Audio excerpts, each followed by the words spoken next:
Welcome back.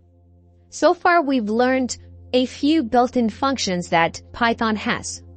Few built-in actions, right? Actions that we can take on data. And we learned about str. We learned about int. We learned about float and the type conversion that we can do.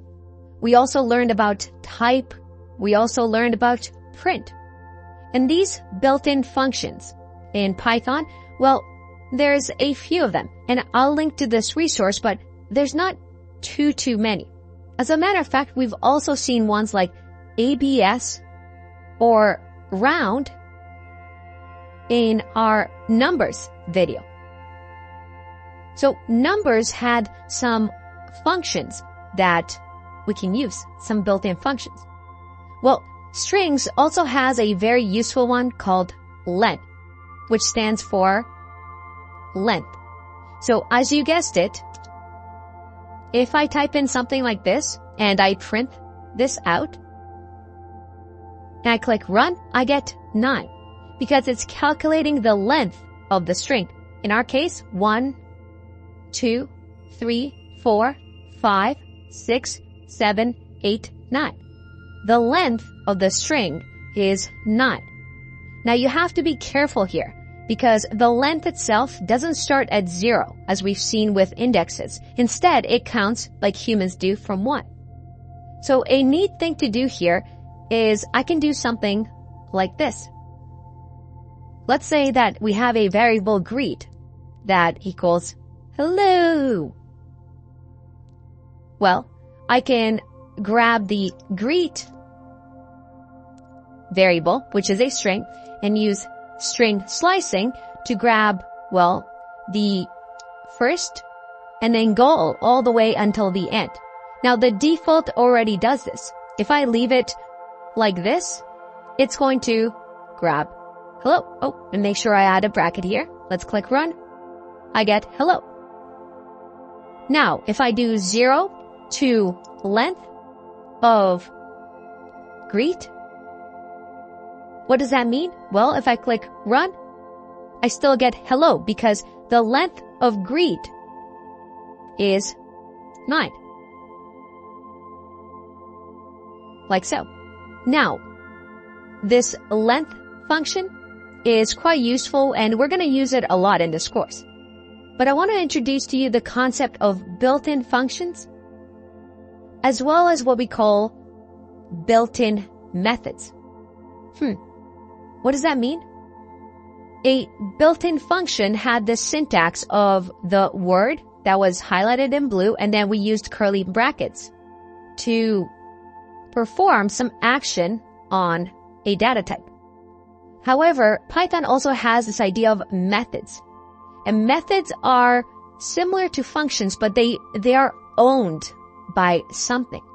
So for example, in Python, we have string methods. So these are methods or actions that only strings can perform. And don't worry, this is something that we'll talk more about when we talk about classes and functions. But for now, Python, for example, has string methods. So these are methods that we can use specifically for strings. And methods have a special syntax where instead of just the word with the curly brackets, it usually has a dot in front of it. So dot and then some sort of word, and we've actually seen one. Format, right? Dot format curly brackets or brackets is a method. And if I go to Python string methods and I scroll down or scroll up, we see that format specific values in a string is a method. Now, why do we care? Well, with this, Python gives us automatic tools that we can use on strings. So let's explore some of these string methods. Let's create a quote here. And the quote is going to be or not to be. Now, in here, with this quote, we can use some methods on this string. Now, I'm not going to go through everything because, well, 60% of these you're most likely never going to use in your career.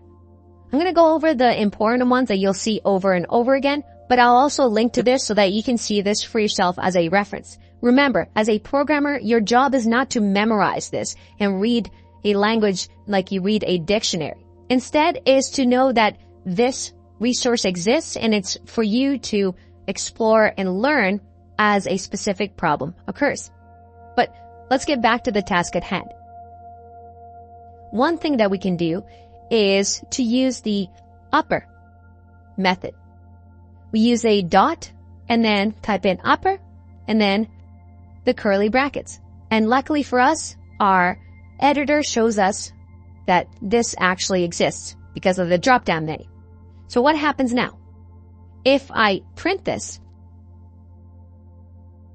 and I click run, look at that. Everything gets capitalized. To be or not to be. There is also another one we can use called capitalize. What's the difference between the two? Well, if I run, you see that it capitalizes the beginning of the sentence. And by the way, your editor, or in our case our REPL, if you hover over this, it'll actually tell you what it does.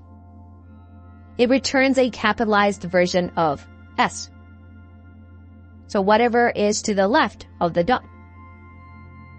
And a good editor will actually show you all the things available to you. So as soon as you press a dot, look at that. I see all these purple boxes, which are methods that are available to me for a string. And you see there's a lot of them. Now, don't worry about these double underscores, these dunder methods, because this is something that we'll talk about when we talk about classes.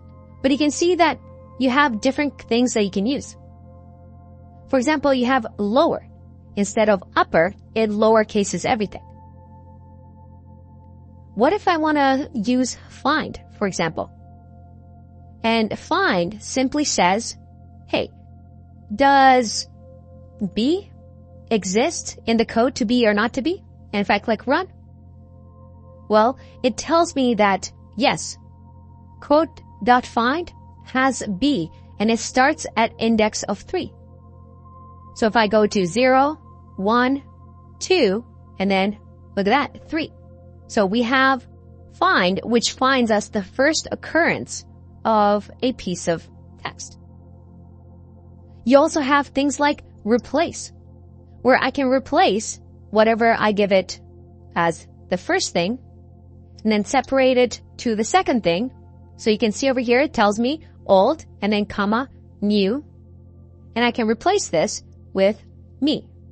If I click run, I get to me or not to me. So this replaces all the occurrences of B. Now, the final thing I want to point out to you is that if I print here, quote, what do you think is going to happen? I've printed here and I replaced to me, to be or not to be with to me or not to me. Quite a selfish quote. But if I print this again on the 5th line, what do you think will happen? Let's find out. Whoa. Is this what you expected? Think about why this might happen based on what we've learned. Here's the thing. Remember, strings are immutable. That is, they cannot be changed. We can overwrite them if we want, but we don't change them. We either create them or destroy them.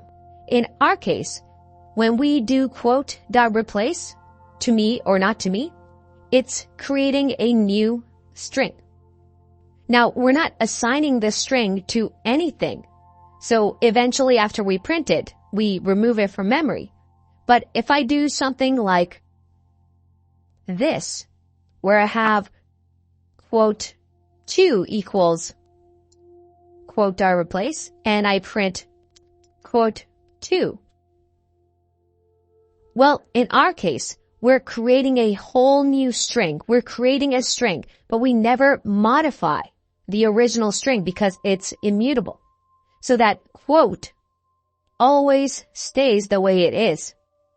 Until we destroy it, until we remove it, our program ends, this is going to exist. Alright, Hope you're having fun. Hang in there. More to learn in the next video.